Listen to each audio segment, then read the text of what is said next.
So, habang lumalaki si Fruit Gals and nakikita niyo po kung ano yung mga problems din Yes. ng mga small business owner, paano niyo nakita yung parang difference of managing it from home and trying to scale the business overall? Doon papasok yung naging corporate experience ko. Corporate discipline, di ba? Kasi syempre, it will never be scalable if you're at home. That's The true. home is just, it's a forecourt.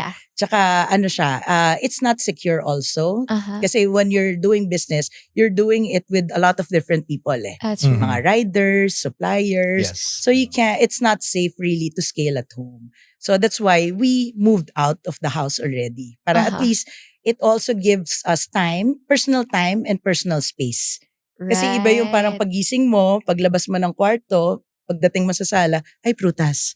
So parang iba yun ngayon. At least the aura is, it's clean. I need to do business. I go to the office. Diba? So it's more scalable that way. Right. So dun natin marirealize na sometimes, kasi marami sa atin nagsastart talaga sa bahay. Lalo na nung pandemic, diba? Pero it gets too comfortable sometimes na nasa bahay ka lang. So when did you finally said to yourself na parang, okay, probably it's time for me to pull out and to look for someone, to look for some place. Yeah. So yun, mga around 2 years into it, yung nung nag-let up na yung yung mga restrictions for the quarantine for COVID.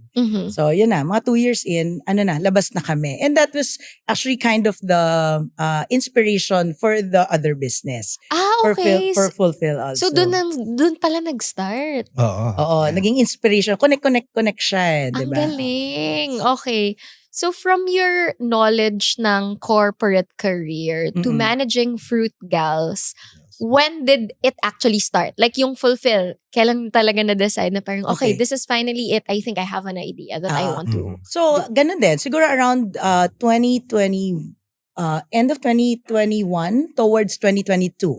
So, mga 2 years into the quarantine nga. Having had personal experiences, running my own business, diba yung Fruits, together with my sister, parang sabi ko, parang nga, hindi siya scalable pag nasa bahay eh. So, and then, tinawid ko dun sa experience ko when I was with SM. Right. Kasi when I was with the previous company nga, we were actually doing a similar thing for the business units within that company. Right. So now, sabi namin, actually together with my co-founder, si Che, which actually was my office mate also in SM. So, sabi namin, why not do this for businesses like us? Right. For small businesses like us.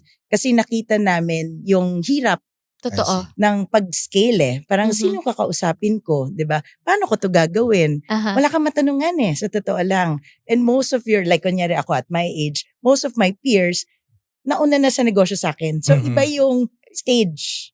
Yes, agree, diba? agree. Oo. So magkaiba yung experience namin, kumbaga. Diba? Yeah. So kaya sabi namin, sige, nagkaroon kami ng opportunity to start out Fulfill. I see. So having experienced all of that pain points and challenges, that's actually the reason why it eventually gave birth to Fulfill. Yes. Ang galing, no? Correct. Parang you turn the pain points into an opportunity Yes. to also help other people. Yeah. Because tama yun eh. Before, it was just really addressing Their own, our own pain points and then Yeah. realizing, this is also the same struggles that They are challenges that experiencing. experiencing, especially MSMEs nga. Correct.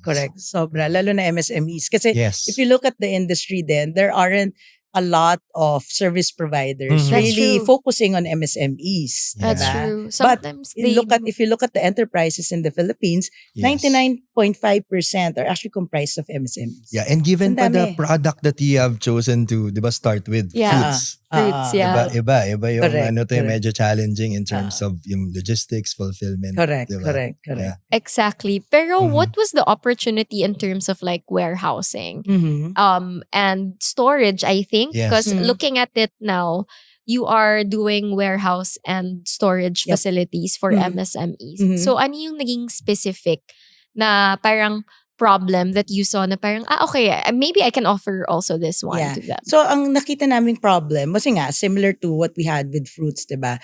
Nag-start kami sa bahay. So, pero what's next, diba? How do you scale? So, you have to be in a professional facility for you to be really able to scale. Kasi you can't scale at home. Yeah. Diba? So sabi namin, sige, let's provide a micro-warehousing facility that's affordable.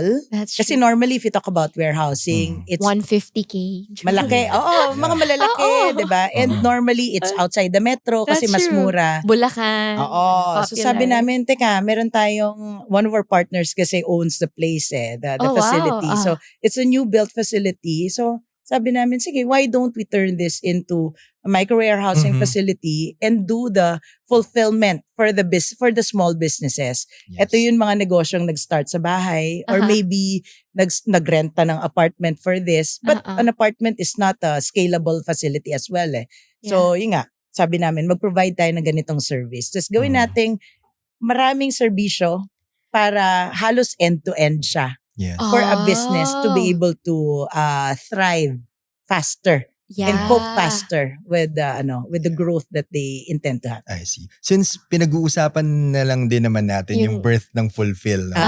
Can you walk us through your services para lang for those interested? Ano ba talaga? Ano ba yung what Fulfill can extend sa isang SME? Anong services yung? So, ang fulfill, no? So, it's really a simple word. Fulfill. It's fulfill a lot of things, no? So, hindi lang siya yung basic na fulfilling orders. Right. So, by the way, sorry, yung fulfill, dinagdagan namin ng L yung first na full. Yeah. Para may abundance mentality tayo. Kasi yun yung objective natin. Objective din namin for the businesses that get our service. So, yun nga, fulfill, it's not just fulfilling the orders, but also fulfilling dreams of the businesses that get our service. Kasi yun nga, we're targeting the MSMEs, diba? So, we want parang for them to kind of gain back their personal time. Yeah, diba? Parang, parang hello, hindi ka picker and packer. Huwag ka lang mag-pack ng orders mo, diba? Mag-isip ka ng marketing strategies or maybe merchandise assortment, negotiate with suppliers, look for clients. Pero yung mga dirty work, or yung mga hindi mo alam gawin, yung mga repetitive na hindi kailangang ikaw ang gumagawa, kami nang gagawa. So, yun nga. So, first is the fulfillment of the orders. Diba? So, kunyari, may umorder from the platforms. Diba? Pagpasok, kami na magpipick and pack from the from your warehouse. And then we pack it and then we hand it over to the logistics provider. So, that's one.